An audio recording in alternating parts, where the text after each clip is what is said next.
Brexit hardball.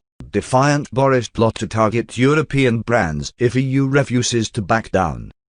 Major European brands could find themselves targeted by the UK if souring relations with Brussels end up in a trade war. The Sunday Express has learned that the government is looking at options on how to respond if Brussels goes through with threats made this week to punish Britain over plans to override the Brexit Withdrawal Agreement. Whitehall sources confirmed that a trade war is a concern and that the government is considering all options, but only if the EU initiates the hostilities.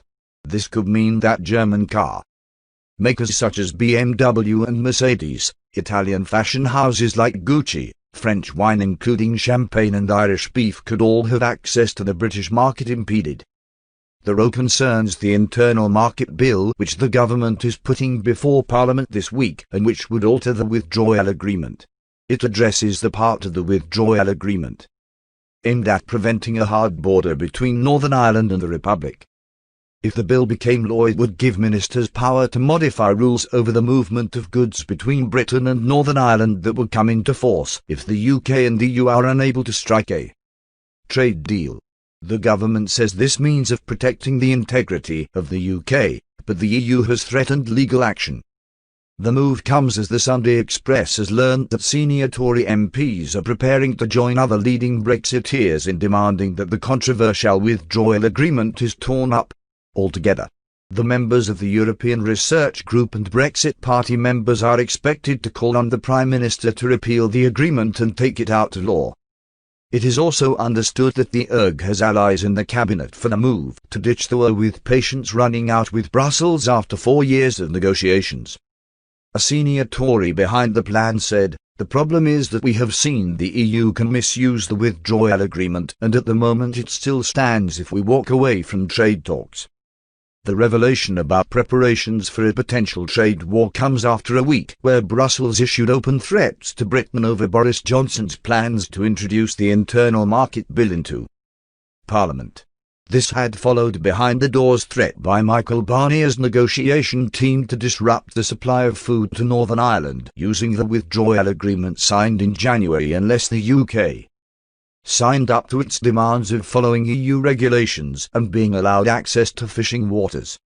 With talks on the brink of collapse, it is understood that senior figures in Mr. Johnson's administration have calculated that a tariff war will be far more damaging to the EU than Britain.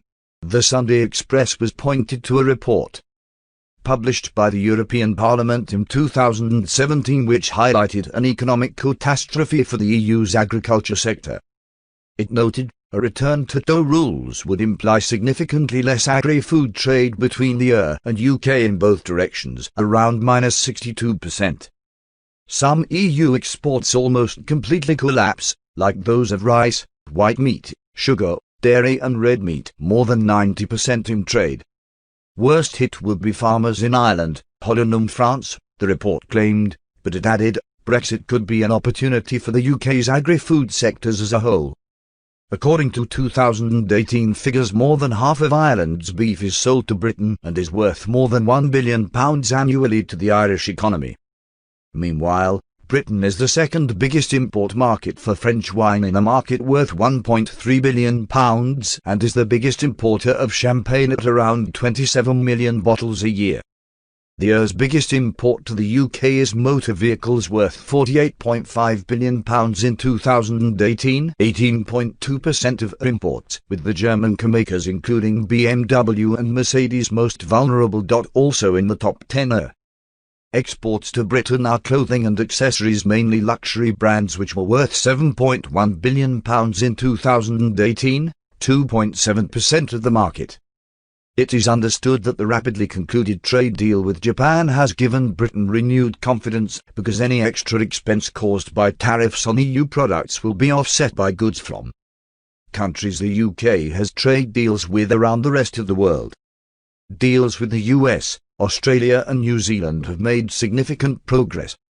Northern Ireland Secretary Brandon Lewis said in the Commons last week that the bill would break international law in a specific and limited way. But Cabinet Office Minister Michael Gove yesterday told Times Radio that Britain would not be breaking international law. He said, The legal position was outlined by the Attorney General this week, and the position we've taken is entirely consistent with the rule of law. It's important to consider what it is we're seeking to do. It does boil down to certain simple principles, but the overall thing that it's important to recognize is that we're not seeking to move away from implementing the Withdrawal Agreement, nor are we trying to move away from implementing the Northern Ireland Protocol. We're spending hundreds and millions of pounds implementing the Northern Ireland Protocol. Meanwhile, sources close to Lord Frost's UK negotiating team said that they are baffled by the EU's double standards when it comes to demands from Britain and its claims that the UK is not engaging across all areas. A source said, "We have spoken with the EU for over 6 months, across all areas. We have proposed level playing field guarantees appropriate to a free trade agreement, including with guarantees on non-regression." The source added, "The EU seems to define engagement as accepting their position.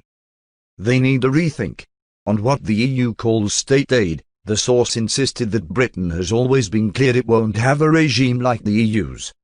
"We need the right to decide what's best for an independent nation," the source said.